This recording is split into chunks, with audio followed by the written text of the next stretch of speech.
Bonjour, je vais parler du livre Isabelle d'André Gide. Ok, je vais commencer.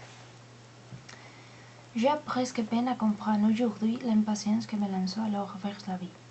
Avant 5 ans, je ne connais rien à peu près que par les livres, et c'est pourquoi sans doute je me croyais romancière, car j'ignorais encore avec quelle malignité les événements de Romain à nos yeux le côté par où ils nous intéressent davantage, et combien peu pris ils s'offrent à qui ne sait pas les forcer.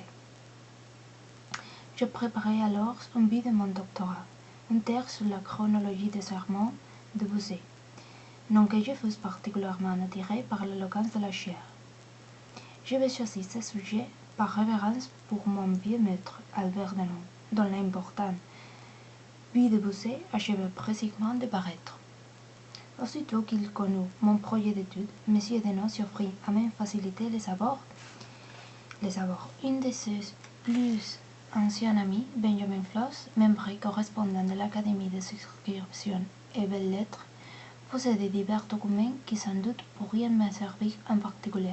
Une Bible couverte d'annotations de la même de Bossuet, M.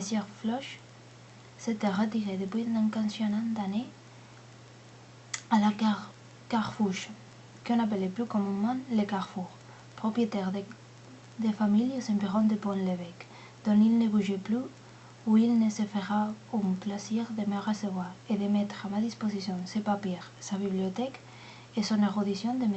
Denon me disait être inépuisable. Entre M. Denon et M. Floss, des lettres furent échangées.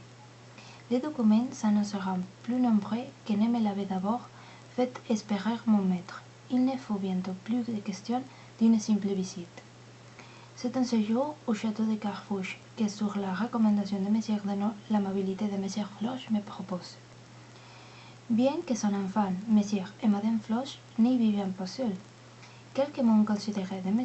Denon, dont mon imagination s'empara, me feront espérer de trouver là-bas une société revenante, qui tout aussitôt attira plus les documents poudreux durant un siècle.